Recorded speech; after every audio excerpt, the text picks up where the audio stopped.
जय हिंद दोस्तों, मेरा नाम है रोहित सिंह। अभी तक आपने अपने चैनल RSR हॉट टिप्स को सब्सक्राइब नहीं किए हैं तो सब्सक्राइब कर ले और बगल के बेल आइकन को प्रेस कर दे, क्योंकि ये चैनल पे हम बहुत सारे ऐसे इम्पोर्टेंट वीडियो अपलोड करते हैं। जैसे बता दें कि से अभी आज की वीडियो में हम लोग देखेंगे ज्ञान बिंदु GS एकेडमी, जिनके डायरेक्टर है रोशन आनंद सर, जिसमें से केमिस्ट्री पढ़ाया जा रहा है बिट्टू झा सर के द्वारा, जिसमें से हम लोग ऑब्जेक्टिव सॉल्व देखेंगे, वो भी चैप्टर नंबर 2 का।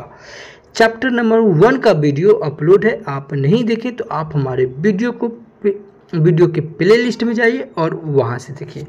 और बता दें कि स्टैटिक जीके का हम लोग वैसा पार्ट कवर कर रहे हैं जहाँ से अधिकतर बच्चे प्रश्न छोड़ के आएंगे, बट हम लोग करके आएंगे, क्योंकि स्टैटिक जीके में वैसे पार्ट कवर कर रहे हैं। ठीक है, जिसमें से पार्ट नंबर अभी 9 अपलोड कर दिए, जिसमें से भारत आने वाले प्रमुख यात्री, और इसमें पढ़ाने के साथ साथ इसमें याद कैसे रखना है, ट्रिक्स और निमोनिक्स के साथ इसमें हम लोग कवर किए।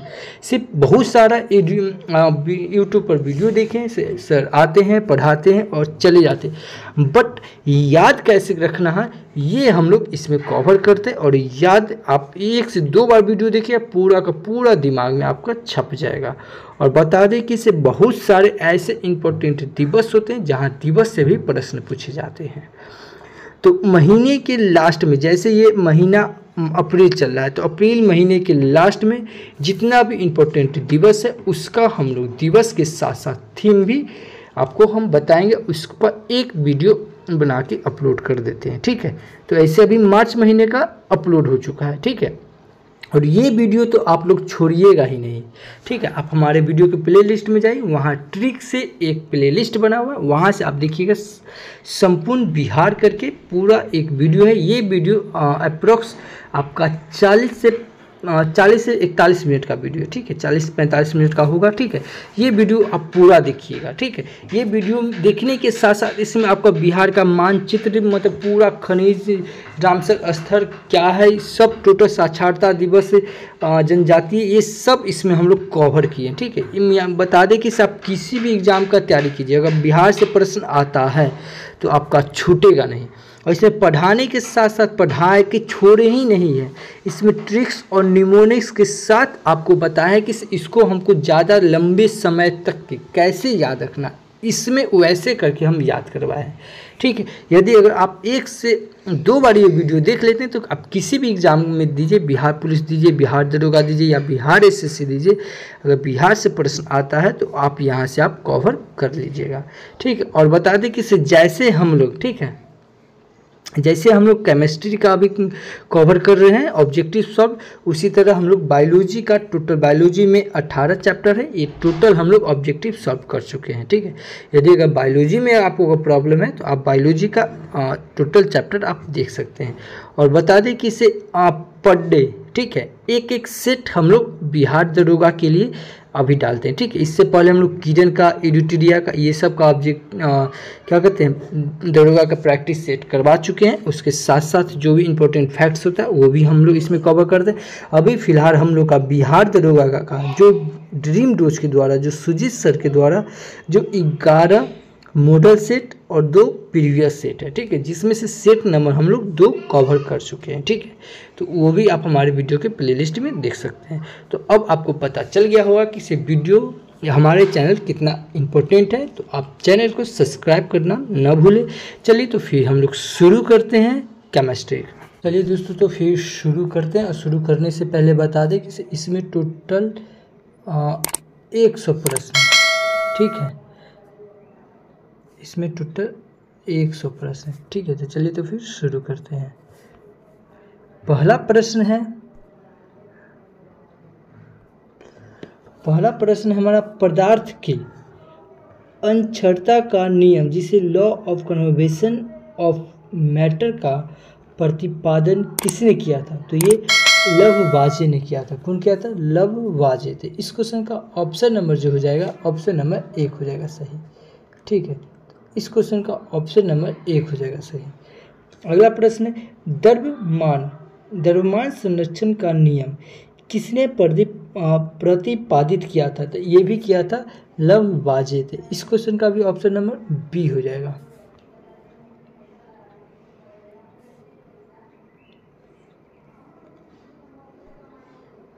अगला प्रश्न है, कार्बन मोनोऑक्साइड के सभी नमूनों में कार्बन तथा ऑक्सीजन के द्रव्यमानों का अनुपात हमेशा 3:4 रहता है। यह किस नियम से पुष्टि करता है? तो यह जो करता है स्थिर अनुपात का नियम से करता है। ठीक है, कि स्थिर अनुपात के नियम से करता है और यह नियम परास्ट का है। ठीक है, यह नियम है परास्ट का, परास्ट किया था।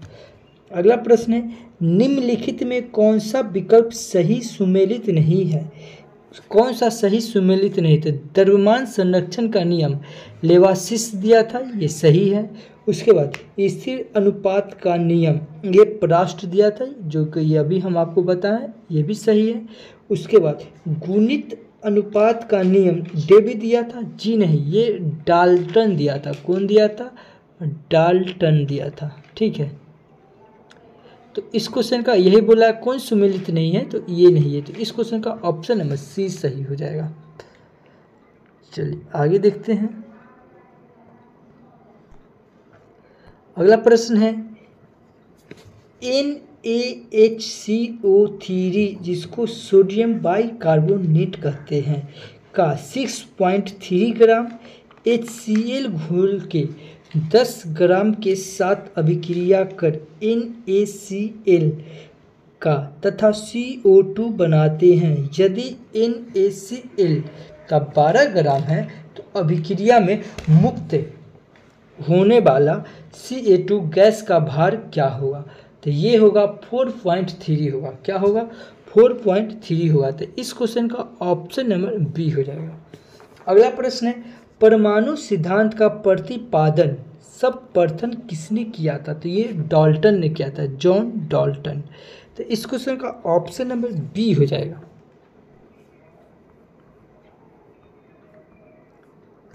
अगला प्रश्न है, डाल्टन के परमाणु सिद्धांत के अनुसार कौन सा छोटा कण स्वतंत्र रूप से रह सकता है? तो ये परमाणु रह सकता है।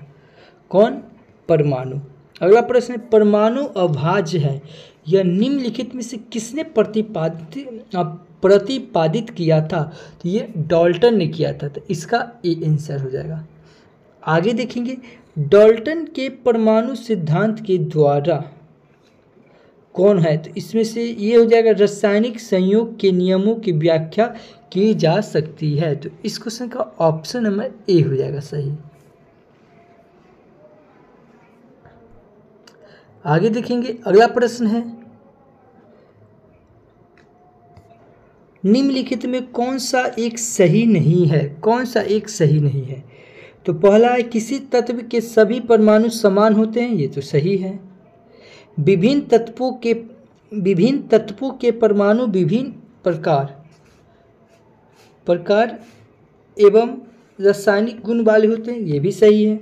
अगला है, रासायनिक संयोग में विभिन्न तत्व के परमाणु परस्पर संयोग के यौगिक बनते हैं, ये भी सही है। तो इस क्वेश्चन का ऑप्शन नंबर डी हो जाएगा कि रासायनिक अभिक्रिया में भाग लेने वाले परमाणु संरक्षित नहीं रहते हैं, जो कि संरक्षित रहते हैं। तो इस क्वेश्चन का ऑप्शन नंबर डी हो जाएगा सही। अगला प्रश्न है, डाल्टन के परमाणु सिद्धांत की कौन सी अवधारणा द्रव्यमान संरक्षण नियम की व्याख्या कर सकती है? तो ये है, परमाणु को न तो बनाया जा सकता और न ही नष्ट किया जा सकता है। ठीक है, परमाणु को। तो इस क्वेश्चन का ऑप्शन नंबर हमारा बी सही होगा। ठीक है, आइए अब अगला प्रश्न देखते हैं।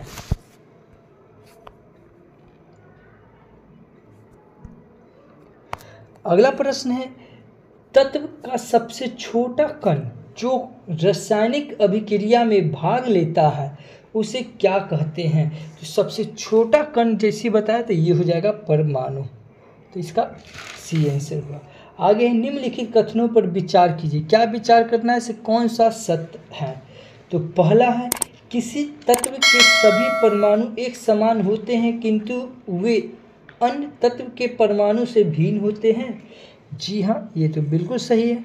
उसके बाद अगला प्रश्न, तत्व का प्रत्येक परमाणु तत्व के सभी गुणों को प्रदर्शित करता है? जी हाँ, ये भी सही है। तो इस क्वेश्चन का ऑप्शन नंबर सी हो जाएगा, 1 तथा 2 दोनों सही। आगे देखें, परमाणु का औसत आकार होता है, तो ये 10 के पावर -10 मीटर। तो इस क्वेश्चन का ऑप्शन नंबर ए हो जाएगा सही। आगे देखेंगे,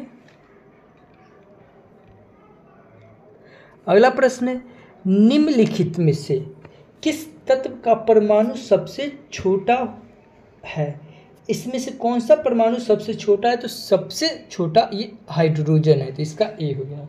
अगला प्रश्न, निम्नलिखित कथनों पर विचार कीजिए, क्या विचार करना है, इसमें से कौन सा सही है? तो पहला हमारा है, यौगिक के सूक्ष्म कण को जॉन डाल्टन ने यौगिक अणु कहा था? जी हाँ, ये तो सही है। उसके बाद सर्वप्रथम एवोगाड्रो ने यौगिक के सूक्ष्म कणों को अणु नाम दिया? जी हाँ, तो इसका आंसर हो जाएगा सी, 1 तथा 2 दोनों सही। अगला प्रश्न है, फास्फोरस होते हैं तो क्या होते हैं? चतुष्परमाणुक होते हैं। क्या होते हैं? चतुष्परमाणुक। तो इसका आंसर डी हो जाएगा।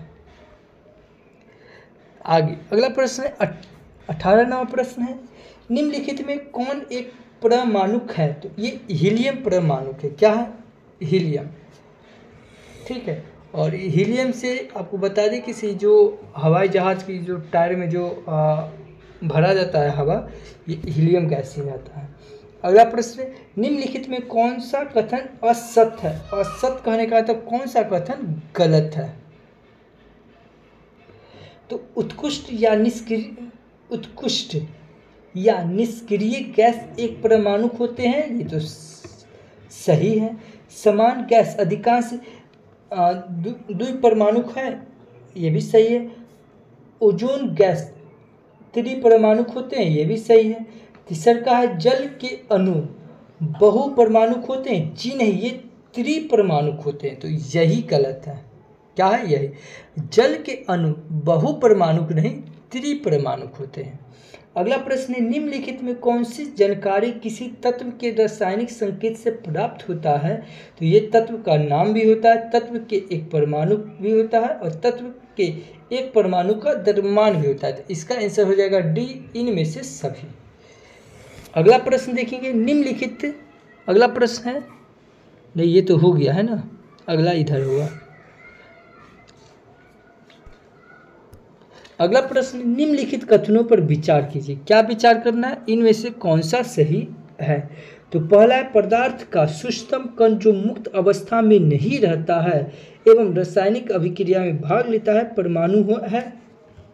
जी हाँ, ये तो सही है। उसके बाद, पदार्थ का सूक्ष्म कण जो मुक्त अवस्था में रहता है, अणु कहलाता है? जी हाँ, तो इसका हो जाएगा सी, 1 तथा 2 दोनों सही। आगे देखेंगे, धातु तत्व की परमाणुकता कितनी होती है? तो ये धातु तत्व की परमाणुकता जो होती है, ये 1 होती है। आगे कार्बन है, तो कार्बन क्या है? एक परमाणुक है। कार्बन क्या है? एक परमाणुक है। ठीक है। आगे, निम्नलिखित कथनों पर विचार कीजिए, क्या विचार करना है, इनमें से कौन सा सही है? ठीक है, कौन सा सही है? तो पहला है, अणुओं का निर्माण समान तत्वों के 2 या अधिक परमाणु के संयोजन से होता है, ये तो सही है। उसके बाद, अणुओं का निर्माण विभिन्न तत्वों के परमाणु द्वारा होना संभव नहीं है, संभव है, तो ये क्या है? गलत है। तो इसका हो जाएगा केवल 1 सही। अगला प्रश्न है, अधिकांश तत्व के परमाणु अत्यंत क्रियाशील होते हैं, तो ये अणु अथवा आयन के रूप में होते हैं, अणु तथा आयन के रूप में होते हैं, तो इसका हो जाएगा सी। आगे देखेंगे, किसी पदार्थ के अणु में विद्यमान परमाणुओं की संख्या क्या कहलाती है? तो ये परमाणुकता कहलाती है। क्या कहलाती है? परमाणुकता। अगला है, निम्नलिखित में कौन एक परमाणु अणु के रूप में रहता है? तो ये ऑर्गन रहता है। क्या रहता है? ऑर्गन। अगला प्रश्न है, किसी पदार्थ का रासायनिक सूत्र ये पदार्थ के नाम को प्रदर्शित करता है। जी हाँ। पदार्थ के एक अणु को प्रदर्शित करता है। जी हाँ। पदार्थ के अणुओं के एक मोल को प्रदर्शित करता है। जी हाँ बिल्कुल। तो इस क्वेश्चन का ऑप्शन नंबर डी सही हो जाएगा, इनमें से सभी। अगला प्रश्न देखेंगे, निम्नलिखित में कौन सा एक सुमेलित नहीं है? कौन सा एक सुमेलित नहीं है? तो ये हो जाएगा सोडियम फास्फेट, यही हो जाएगा पहला इसका। ठीक है, तो इस क्वेश्चन का ऑप्शन नंबर ए हो जाएगा। देखिए सोडियम फॉस्फेट का होता है Na3PO4 हो जाएगा। ठीक है, तो आप Na2 की जगह पे Na3 होगा, बाकी सब सही है। अगला प्रश्न, निम्नलिखित में से कौन सा एक बंधक तत्व नहीं है? तो ये एल्युमिनियम नहीं है। अगला प्रश्न है, पारे द्वारा दर्शाई जाने वाली संयोजकता निम्न है। तो +1 और +2, तो इसका आंसर बी हो जाएगा। अगला देखेंगे, बाइकार्बोनेट आयन का सूत्र है तो HCO3-, तो इसका आंसर डी हो जाएगा। आगे देखेंगे, निम्नलिखित में कौन सा तत्व परिवर्तनशील संयोजकता को प्रदर्शित करता है? तो तांबा करता है, लोहा करता है, पारा करता है, यानी कि इनमें से सभी करता है, डी। आगे देखिए, निम्नलिखित कथनों पर विचार कीजिए। क्या विचार करना है? इनमें से कौन सा सही है? तो पहला है, रासायनिक रूप से बांधित 2 या अधिक परमाणु का एक विद्युत उदासीन समूह अणु कहलाता है। जी हाँ, ये तो सही है। उसके बाद, किसी तत्व के सभी अणु सदृश परमाणु के बने होते हैं। जी हाँ, ये भी सही है।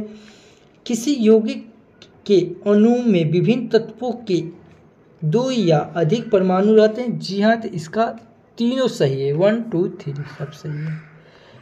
अगला देखेंगे, क्रोमियम क्या है? क्रोमियम सल्फेट का सूत्र क्या है? तो Cr2SO4, तो इसका आंसर हो जाएगा ऑप्शन सी। अगला प्रश्न है, एक द्विसंयोजक तत्व M के क्लोराइड का सूत्र क्या होगा? तो MCl2 हो जाएगा, तो इसका आंसर बी होगा। आगे देखेंगे, धातु M के कार्बोनेट का सूत्र M2, देखिए ये कार्बोनेट का सूत्र M2CO3 होगा। ठीक है, M2CO3, तो यहाँ पे C छूटा हुआ है। ठीक है, तो यहाँ पे आप C कर लीजिए, M2CO3 है, उसके क्लोराइड का सूत्र क्या होगा? तब ये हो जाएगा MCl हो जाएगा। ठीक है, MCl, तो इसका A नंबर हो जाएगा।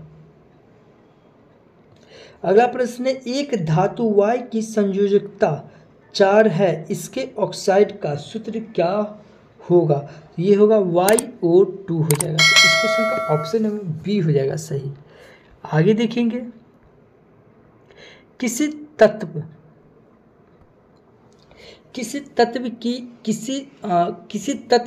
किसी अन्य तत्व अथवा तत्वों के साथ संयोजन क्षमता क्या कहलाता है? तो ये संयोजकता कहलाता है। ठीक है, इसका डी होगा। आगे देखिए, यदि एक ऋणायन X के सोडियम लवण के सूत्र Na2X है तो इसके एल्यूमिनियम लवण का सूत्र क्या होगा? तो ये Al2X3 होगा, Al2X3 होगा। आगे देखें, निम्नलिखित में कौन त्रिबंधक तत्व है? त्रिबंधक, तो ये बोरॉन है। क्या है? बोरॉन। और ये कार्बन क्या है? कार्बन 4 हो जाएगा, सोडियम 1 हो जाएगा, और जिंक 2 हो जाएगा, और बोरॉन 3 हो जाएगा। तो त्रिबंधक बोल रहा है तो बोरॉन हो जाएगा, द्विबंधक बोलता है तो जिंक हो जाता। ठीक है, चलिए आगे देखेंगे, एक तत्व A की संयोजकता 3 तथा 5 है। ठीक है, A की संयोजकता 3 और 5 है। देखिए इसको, यहाँ A है, एक सेकेंड, ये A है और B, A और B। ठीक है, क्या बोल रहा है? A की संयोजकता 3 और 2 है। हाँ, 3 और 2 है, तो ये हो जाएगा 3, ये हो जाएगा 2। उसके बाद तो इन तत्वों के संयोग से बने यौगिक का सूत्र क्या होगा? ठीक है, तो ये हो जाएगा हमारा, देखिए तो ये हो जाएगा हमारा A2B3 तथा A2B5 हो जाएगा। ठीक है, समझे? देखिए तो तो यहाँ पे हो जाएगा 3, ये भी है तो यहाँ हो जाएगा 3B। ठीक है, और ये हो जाएगा 5। तो ये क्या हो जाएगा, ए का जो पूछेगा तो ये ए और बी का हो जाएगा, तो ये हो जाएगा A2। ठीक है, A2B3 और A2B5, तो इसका आंसर ए नंबर हो जाएगा। आगे देखेंगे, तत्व ए और बी की संयोजकता क्रमशः 3 और 2 है, तो इन तत्वों के संयोग से बने यौगिक सूत्र क्या होगा? तो A2B3 हो जाएगा। ठीक है, क्या हो जाएगा, ऊपर की तरह ही हो जाएगा, तो इसका आंसर ए हो जाएगा। आगे देखेंगे, किसी तत्व के परमाणु का द्रव्यमान C12 के परमाणु द्रव्यमान के 12वें भाग का 16 गुना है, तो उस तत्व का AMU में परमाणु द्रव्यमान कितना होगा? तो देखिए, जितना 12वें भाग का गुण होगा उतना ही परमाणु द्रव्यमान होगा, तो 16 AMU ही इसका आंसर हो जाएगा। ठीक है, अब देखिए,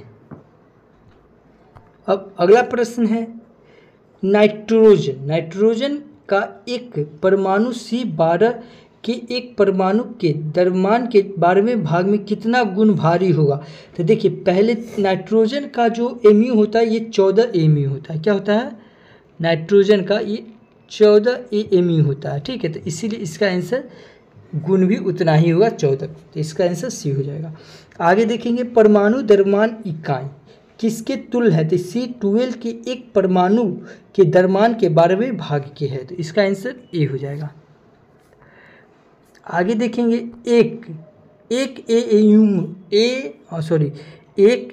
AMU बराबर होता है, तो ये बराबर होता है 1.66 गुने 10 के पावर -24 ग्राम। ठीक है, तो इसका ये हो जाएगा एक एमयू बड़ा। ये याद रखिए, क्योंकि आगे इसी प्रश्न में, ठीक है, आपको जब ये न्यूमेरिकल बनाने के लिए मिलेगा तो इसी प्रश्न में, मतलब इसी में आपको मिलेगा। ठीक है, तो ये कई बार काम आता है, एक एमयू बराबर कितना होता है। ठीक है, चलिए आगे देखेंगे। अगला प्रश्न है, मैग्नीशियम का परमाणु द्रव्यमान 24 एमयू है, तो मैग्नीशियम का ग्राम परमाणु द्रव्यमान कितना होगा? तो ये 24 एमयू होगा। ठीक है, जितना परमाणु द्रव्यमान होता है उतना ही ग्राम परमाणु द्रव्यमान होगा, ये ध्यान में रखिएगा। तो जब 24 परमाणु एमयू है तो ग्राम परमाणु द्रव्यमान 24 एमयू होगा। तो जब इसमें से कोई ऑप्शन है तो ये सब ऑप्शन गलत है, ऑप्शन ई होगा 24 ग्राम। ठीक है, चलिए अगला प्रश्न है। अगला प्रश्न है, निम्नलिखित कथनों पर विचार कीजिए, क्या विचार करना है, इनमें से कौन सा सही है? तो पहला प्रश्न है, एक तत्व के सभी परमाणुओं का द्रव्यमान एक समान होता है। जी हाँ। उसके बाद दूसरा का है, भिन्न भिन्न तत्वों के परमाणु का द्रव्यमान एक समान ही होता है। जी नहीं, भिन्न भिन्न तत्व के परमाणुओं का द्रव्यमान एक समान नहीं होगा, तो इसलिए इसका आंसर हो जाएगा केवल एक सही है। आगे देखिए, ऑक्सीजन और बोरॉन के यौगिक के 2.24 ग्राम नमूने के विश्लेषण के बोरॉन के 0.096 ग्राम और ऑक्सीजन के 0.144 ग्राम पाए गए। यौगिक में बोरॉन तथा ऑक्सीजन का प्रतिशत मात्रा कितना होगा? तो ये 40% तथा 60% होगा। ठीक है, तो इस क्वेश्चन का ऑप्शन नंबर 1 सही हो जाएगा। अगला प्रश्न है, डाल्टन के परमाणु सिद्धांत के कुछ कथन पूर्ण रूप से सत्य नहीं है, वे कथन निम्नलिखित में से कौन सा है? ठीक है, तो ये परमाणु अविभाज्य है, ये भी है। एक तत्व के सभी परमाणु निश्चित रूप से एक समान द्रव्यमान के होते हैं, ये भी है। उसके बाद भिन्न भिन्न तत्वों के परमाणु का द्रव्यमान भिन्न भिन्न होता है, यानी कि इस क्वेश्चन का ऑप्शन नंबर डी सही हो जाएगा, इनमें से सभी।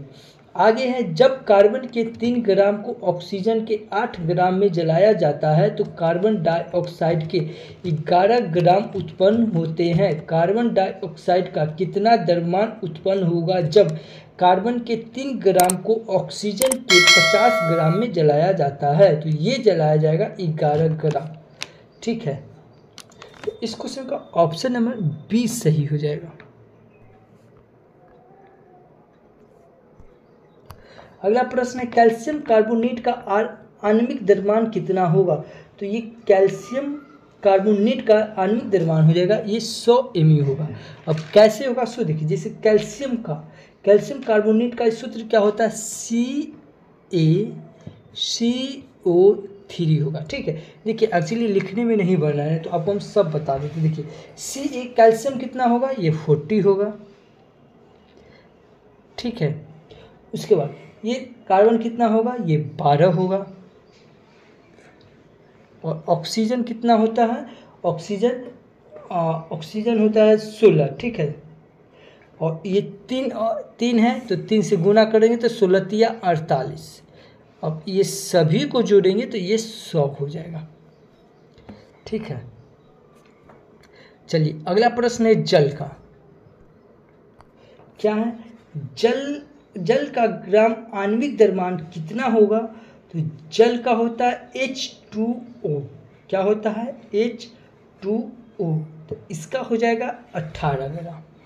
ठीक है, देखिए कुछ आणविक द्रव्यमान होता है जो आपको याद करना पड़ेगा। ठीक है, क्या है? कुछ आणविक द्रव्यमान होता है जो याद करना होता है। जैसे हाइड्रोजन का 1 mU होता है, कार्बन का 12 mU होता है, एल्युमिनियम का 27 mU होता है, आयरन का 56 mU होता है, ऑक्सीजन का 16 mU होता है, जो अभी आपको हम बताएं 16 या 48 करके बताएं। इसके बाद कॉपर का 63.5 mU होता है, मैग्नीशियम का 24 mU होता है, सिल्वर का 107.87 mU होता है। ठीक है, उसके बाद सल्फर का 32 mU होता है। ठीक है, अब देखिए, और फास्फोरस का 31 mU होता है, पोटेशियम का 39 mU होता है, नाइट्रोजन का 40 mU होता है, कैल्शियम का 40 mU होता है, क्लोरीन का 35.5 mU होता है, सोडियम का 23 mU होता है। ठीक है, गोल्ड का 196.97 mU होता है। तो ये आपको याद ही करना पड़ेगा, जब याद कीजिएगा तब ये सब आसान होगा, नहीं तो फिर रटना पड़ेगा। ठीक है, चलिए अगला प्रश्न देखते हैं हमारा। जल वाला बता दिए। चलिए अगला प्रश्न है, द्रव्यमान के अनुसार हाइड्रोजन और ऑक्सीजन नहीं ये हाँ ठीक है, सॉरी ये जल का है ना, जल का यहाँ हो जाएगा 18 ग्राम। ठीक है,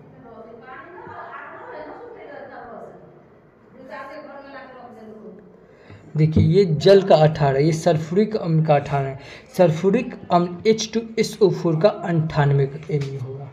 ठीक है, चलिए आगे देखते हैं। अगला प्रश्न है, द्रव्यमान के अनुसार हाइड्रोजन और ऑक्सीजन 1:8 के अनुपात में संयुक्त होते हैं और जल बनाते हैं। हाइड्रोजन गैस के 3 ग्राम के साथ पूर्ण रूप से क्रिया करने के लिए ऑक्सीजन गैस का कितना द्रव्यमान आवश्यक होगा? तो ये होगा 24 ग्राम। ठीक है, कितना होगा? 24 ग्राम, ऑप्शन ए। आगे देखें, सोडियम तत्व का लैटिन नाम क्या है? तो सोडियम तत्व का लैटिन नाम है ये नाइट्रियम। क्या है? नाइट्रियम। इस क्वेश्चन का ऑप्शन नंबर डी होगा। अब देखिए वही फेरम का पूछेगा लैटिन नाम क्या है? तो लोहा हो जाएगा। क्यूप्रम का पूछेगा लैटिन नाम तो कॉपर हो जाएगा। कैलियम का पूछेगा तो पोटेशियम हो जाएगा। ठीक है, फेरम का लोहा हो जाएगा, क्यूप्रम का क्या हो जाएगा? कॉपर हो जाएगा, कैलियम का क्या हो जाएगा? पोटासियम हो जाएगा। ये याद रखेंगे। उसके बाद हाइड्रागाइडम किस तत्व का लैटिन नाम है? तो ये मरकरी का है। किसका? मरकरी का हाइड्रागाइडम, ये किसका लैटिन नाम है? ये मरकरी का। आगे देखें, कैल्शियम कार्बोनेट के 10 ग्राम पूर्ण रूप से अपघटित होकर 5.6 ग्राम कैल्शियम ऑक्साइड बनाते हैं। शेष कार्बन डाइऑक्साइड गैस मुक्त होती है। मुक्त हुए कार्बन डाइऑक्साइड का द्रव्यमान कितना होगा? तो ये होगा 4.4 ग्राम। तो इस क्वेश्चन का ऑप्शन नंबर ए होगा। आगे देखें, डाल्टन के तत्व के प्रतीक चिन्ह को हाइड्रोजन का प्रतीक कौन है? हाइड्रोजन का ये हो जाएगा। ठीक है, ये किसका प्रतीक है? ये कार्बन का है। ये किसका प्रतीक है? ये फास्फोरस का है। और ये किसका प्रतीक है? ये ऑक्सीजन का है। ठीक है, ध्यान में रखेंगे। ये क्या चीज़, ये तो बता है, ये हाइड्रोजन का है। ठीक है, ये कार्बन का है, ये फास्फोरस का है, और ये ऑक्सीजन का है। चलिए अगला प्रश्न है, इसे ये किसका प्रतीक है? तो ये सल्फर का है। ठीक है, अगला प्रश्न, मैग्नीशियम और ऑक्सीजन द्रव्यमान के अनुसार 3:2 के अनुपात में संयोग करते हैं। मैग्नीशियम ऑक्साइड बनाते हैं। मैग्नीशियम के 24 ग्राम के साथ पूर्ण रूप से क्रिया करने के लिए ऑक्सीजन गैस के कितने ग्राम की आवश्यकता होगी? तो ये 16 ग्राम की आवश्यकता होगी। तो इसका आंसर बी होगा। अगला प्रश्न, किसी अणु में उपस्थित परमाणुओं के संघटन को व्यक्त किया जा सकता है तो रासायनिक सूत्र से। किससे? रासायनिक सूत्र से। अगला, यदि विभिन्न स्रोतों के लिए गए शुद्ध जल के 100 ग्राम को विद्युत प्रवाहित करें अपघटित किया जाता है। सदैव हाइड्रोजन के 11 ग्राम और ऑक्सीजन के 89 ग्राम प्राप्त होते हैं। इस कथन द्वारा कौन रासायनिक नियम प्रदर्शित होता है? तो ये निश्चित अनुपात का नियम होता है। क्या? निश्चित अनुपात का नियम। अगला प्रश्न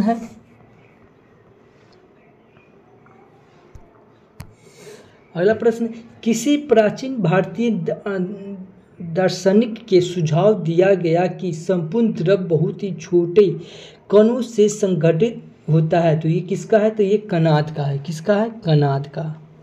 अगला है, कैल्शियम का परमाणु द्रव्यमान 40 mu है, तो कैल्शियम के 5 ग्राम में कितने मोल होंगे?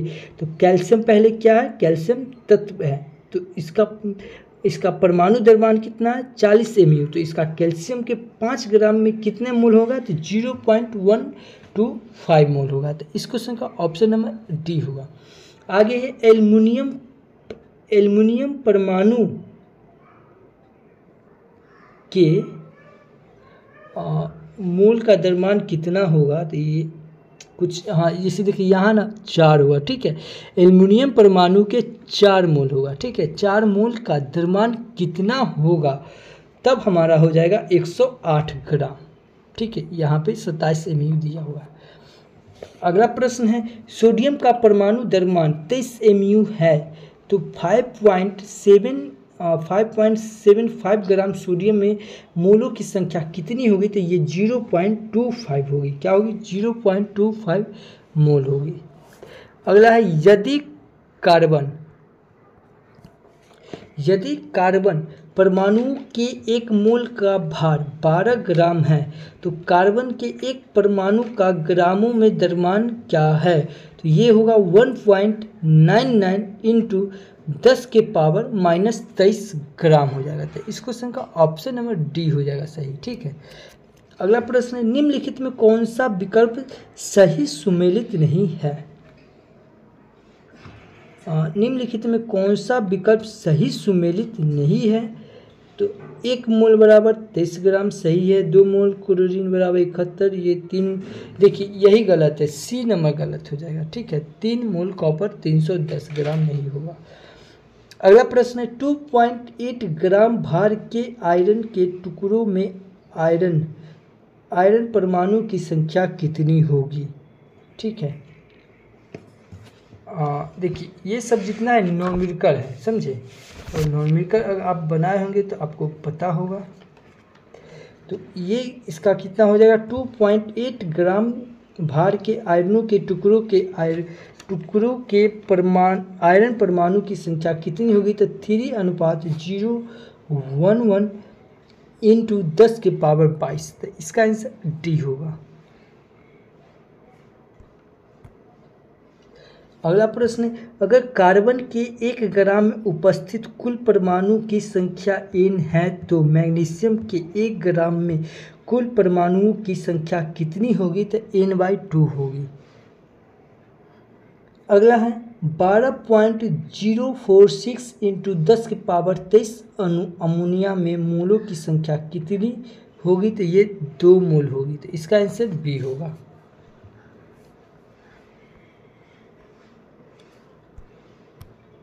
अगला है 0.5 मोल हाइड्रोजन में अणुओं की संख्या क्या होगी, तो 3.01 इंटू 10⁻23। अगला है 1 मोल में CO2 में है तो ये होगा 6.02 इंटू 10⁻23 C परमाणु। इसका आंसर ए हो जाएगा।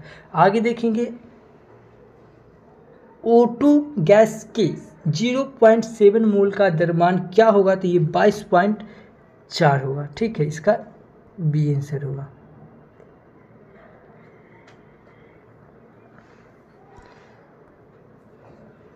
अगला प्रश्न 85 ग्राम Cr2S, देखिए यहाँ S2 नहीं S3 होगा, इसको थोड़ा सुधार कीजिए।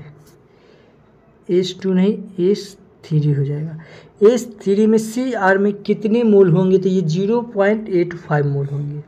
आगे तत्व M के एक परमाणु का द्रव्यमान 2.65 इंटू 10⁻³ नहीं -23 होगा। ठीक है, यहाँ पे 3 नहीं -23 होगा, ध्यान में।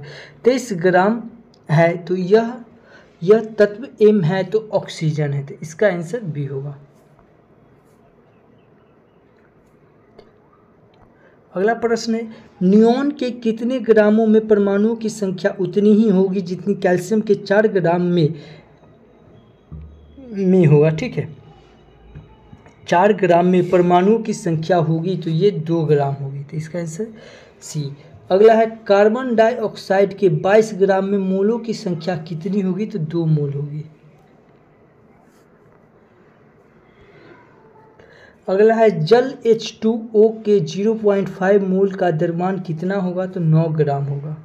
कितना, 9 ग्राम। आगे देखें एल्युमिनियम ऑक्साइड के 0.051 ग्राम में उपस्थित एल्युमिनियम आयनों की संख्या कितनी होगी, तो 6.022 इंटू 10⁻20 होगी, तो इसका आंसर डी होगा।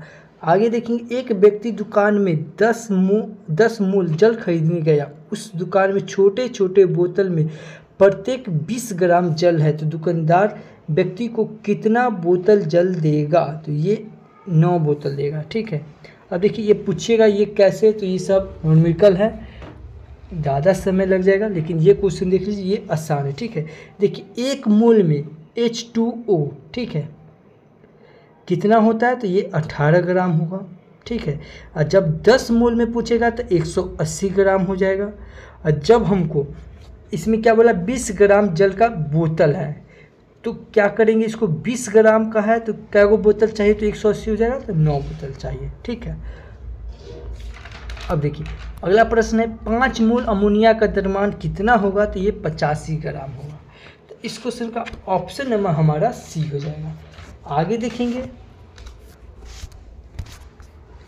अगला प्रश्न सोडियम कार्बोनेट Na2CO3 के 5 मोल का द्रव्यमान कितना होगा, तो 530 ग्राम होगा।